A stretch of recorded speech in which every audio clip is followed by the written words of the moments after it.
안녕하세요. TQQQ 연구소입니다. 어떤 회사가 딱 한 분기 만에 영업이익률을 2.13%포인트 끌어올렸어요. 인공지능 시대에 이 정도 마진이 튀어오르는 건 보통 일이 아닙니다. 그런데 이야기의 시작부터 앞뒤가 좀 안 맞는 데가 있어요. 이 회사, 세상에서 제일 똑똑한 인공지능을 만든 곳이 아니거든요. 제일 좋은 모델을 내놓은 것도 아니고요. 이 회사가 한 일이라곤 남이 만든 모델을 자기 창고에 들여놓고 그 모델이 자기 앞을 지나갈 때마다 통행료를 거둔 게 전부예요. 그 회사가 바로 아마존, 정확히는 아마존의 클라우드 부문인 아마존 웹 서비스입니다. 그리고 여러분 계좌에 나스닥이 들어있다면 이건 남의 집 이야기가 아니에요. 나스닥과 3배 나스닥을 밑에서 떠받치는 무게중심이 지금 아무 소리 없이 어디로 옮겨가고 있는지에 관한 이야기니까요. 이야기를 제대로 풀려면 시계를 거의 180년 전으로 돌려야 해요. 지금 벌어지는 일의 밑그림이 그때 이미 다 그려졌거든요. 1848년 캘리포니아에서 금이 나왔습니다. 소문이 도니까 전 세계에서 수십만 명이 곡괭이 하나 달랑 들고 서부로 몰려들었어요. 그게 골드러시입니다. 그런데 이 금광에서 진짜 부자가 된 건 흙탕물에 무릎까지 담그고 금을 캔 광부들이 아니었어요. 광부 대부분은 빈손으로 돌아가거나 병으로 죽었습니다. 돈을 쓸어 담은 사람들은 따로 있었어요. 그 돈을 쓸어 담은 사람 중 하나가 레비 스트라우스라는 독일 출신 이민자입니다. 이 사람은 금을 캐러 가는 대신 1853년에 샌프란시스코에서 자파 도매상을 차렸어요. 그리고 1872년 재봉사 제컵 데이비스와 손을 잡고 잘 안 찢어지도록 주머니 모서리에 구리 리베트를 박은 질긴 작업 바지를 만들었습니다. 광부들이 아무리 험하게 굴려도 버티는 그 바지가 바로 오늘날의 청바지 리바이스예요. 금맥이야 언젠가는 마릅니다. 하지만 금을 캐러 오는 사람한테 삽과 바지를 파는 장사는 금이 나오든 말든 돈이 돼요. 골드러시가 남긴 제일 값진 교훈이 여기 있습니다. 부는 금을 캐는 자리가 아니라 금을 캐는 모든 사람이 반드시 지나가야 하는 길목에 고인다는 거예요. 자, 이제 다시 오늘로 돌아옵니다. 지금 인류는 또 하나의 골드러시 한복판에 서 있어요. 이번에 캐는 금은 인공지능입니다. 세계에서 제일 큰 5개 빅테크가 인공지능 설비에만 2년에 걸쳐 1조 달러가 넘는 돈을 쏟아붓고 있어요. 우리 돈으로 치면 1,500조 원이 넘습니다. 오픈AI, 안트로픽 같은 인공지능 회사들은 모델 하나를 더 똑똑하게 만들겠다고 천문학적인 돈을 태우는 중이고요. 이들이 이번 골드러시의 광부예요. 곡괭이 들고 금맥이 있을 거라 믿는 땅을 죽어라 파는 사람들이요. 문제는 이 광부들이 지금까지 캔 금보다 파는 데 들어간 돈이 훨씬 많다는 겁니다. 세계 중앙은행들의 중앙은행이라 불리는 국제결제은행이 내놓은 연차 보고서가 이 인공지능 투자 열풍을 1810년대 영국의 운하 건설 광풍 그리고 2000년 닷컴 버블과 나란히 놓고 비교했어요. 5 빅테크의 설비 투자가 이미 자기들이 벌어들이는 이익과 잉여 현금을 넘어섰고 일부는 그 모자란 부분을 메우려고 빚까지 내고 있다는 겁니다.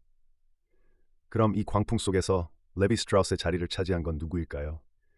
여기서 오늘 이야기의 진짜 주인공이 등장합니다. 인공지능이라는 금을 캐려면 광부들한테는 어마어마한 컴퓨팅 파워가 필요해요. 그 컴퓨팅 파워를 빌려주는 거대한 창고가 바로 클라우드입니다. 그리고 그 클라우드 시장에서 제일 넓은 땅을 가진 지주가 아마존 웹 서비스예요. 여기까지는 다들 압니다. 클라우드가 인공지능 시대의 삽장수라는 건 이제 상식이니까요. 그런데 아마존이 최근에 짜놓은 구조를 뜯어보면 이건 그냥 삽을 파는 수준이 아니에요. 훨씬 교묘하고 훨씬 무섭습니다. 엔트로픽이라는 인공지능 회사가 있어요. 클로드라는 모델을 만드는 곳입니다. 이 회사 모델을 기업들이 쓰려면 상당수는 아마존 웹 서비스의 베드록이라는 관문을 통과해야 해요. 그런데 이 관문을 지나는 방식이 좀 묘합니다. 기업이 클로드를 쓴 대가로 내는 돈에서 판매자로 이름이 올라가는 건 엔트로픽이에요. 그러니까 매출의 주인은 모델을 만든 엔트로픽인 거죠. 그런데 그 모델이 아마존의 관문을 통과하는 바로 그 순간 아마존은 2 종류의 돈을 챙깁니다. 하나는 컴퓨팅을 빌려준 대가인 인프라스트럭처 사용료, 또 하나는 그 모델을 자기 관문으로 유통시켜준 대가인 유통 수수료예요. 여기가 이야기의 심장부입니다. 한 애널리스트 분석이 이 구조를 이렇게 정리했어요. 아마존은 한 번은 컴퓨팅 값으로 또 한 번은 유통 값으로 똑같은 거래 하나에서 돈을 2번 받는다는 겁니다. 그것도 모델 개발 비용은 단 한 푼도 부담하지 않으면서요.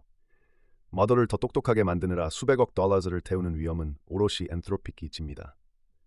그 모델이 팔리든 안 팔리든 아마존은 자기 관문을 지나가는 모든 트래픽에서 통행료를 걷어요.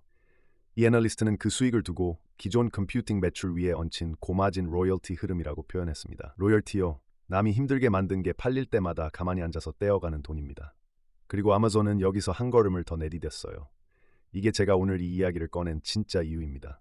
아마존이 최근에 클로드 앱스 게이트웨이라는 걸 내놨어요. 이름만 들으면 개발자 편의 기능처럼 들립니다. 실제 설명도 그렇게 돼 있고요. 기업이 자기 조직 안에서 클로드에 대한 접근, 비용, 정책을 한 곳에서 통제할 수 있게 해주는 관제 장치라는 겁니다. 겉으로는 회사가 직원들의 인공지능 사용을 편하게 관리하도록 돕는 착한 도구처럼 보여요. 그런데 이 기능이 실제로 무슨 일을 하는지 뜯어보면 그림이 완전히 달라집니다. 이 게이트웨이를 쓰면 관리자는 조직 단위로, 팀 단위로, 심지어 직원 한 명 단위로 하루에, 일주일에, 한 달에 인공지능에 쓸 수 있는 돈의 상한선을 미리 정해둘 수 있어요. 직원이 그 한도를 넘어서는 순간 게이트웨이가 요청을 막아버립니다. 다음 정산 기간이 오거나 관리자가 한도를 올려줄 때까지요. 누가, 언제, 얼마나 인공지능을 썼는지 그 모든 기록이 이 관문 하나에 고스란히 남습니다. 접근 권한도 여기서 나와요. 회사의 신원 인증 체계가 전부 이 관문을 통과하게 되는 거죠. 무슨 뜻인지 이제 그림이 그려지실 거예요.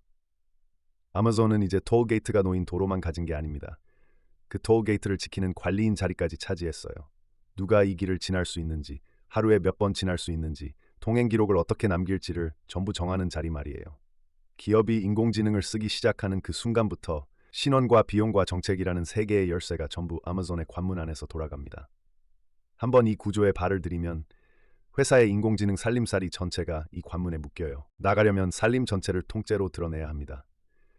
골드러쉬 삽 장수와 결정적으로 다른 대목이 바로 여기에요.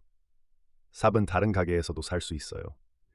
하지만 회사의 신원체계와 비용 통제와 사용 기록이 통째로 얹힌 관문은 그렇게 쉽게 갈아탈 수 있는 물건이 아닙니다.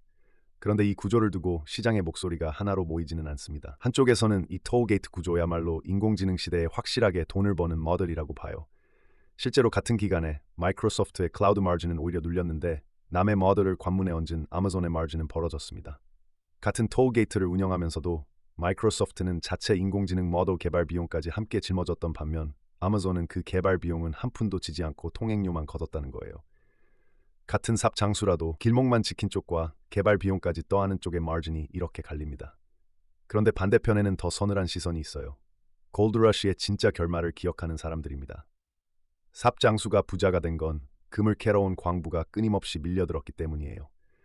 그런데 만약 어느 날 금이 신기루였다는 게 드러나서 광부들이 발길을 뚝 끊으면 삽도 안 팔리고 톨게이트도 텅 빕니다. 국제결제은행이 경고한 게 정확히 이 장면이에요.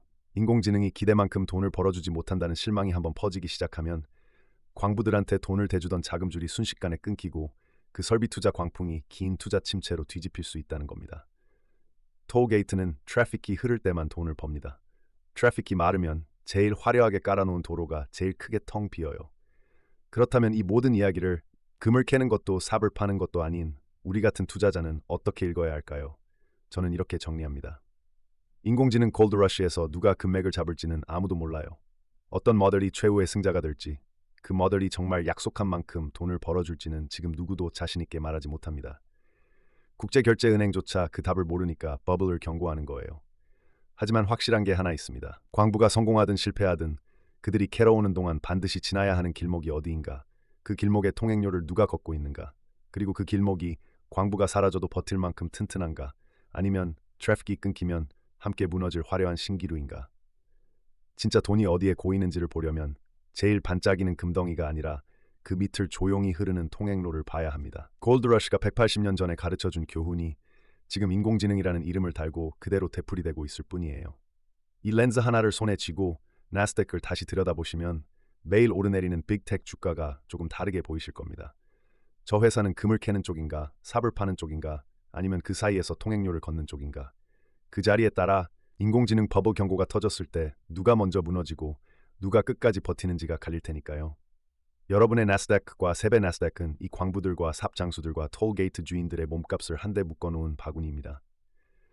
그 바구니 안에서 무게중심이 어디로 옮겨가는지를 아는 것과 모르는 것은 시장이 흔들릴 때 완전히 다른 이야기가 됩니다. 오늘 이 이야기가 시장을 조금 다른 각도에서 보는 데 도움이 되셨다면 마지막으로 좋아요 한 번 그리고 구독 한 번만 눌러주세요. 그 작은 한 번이 큰 힘이 됩니다.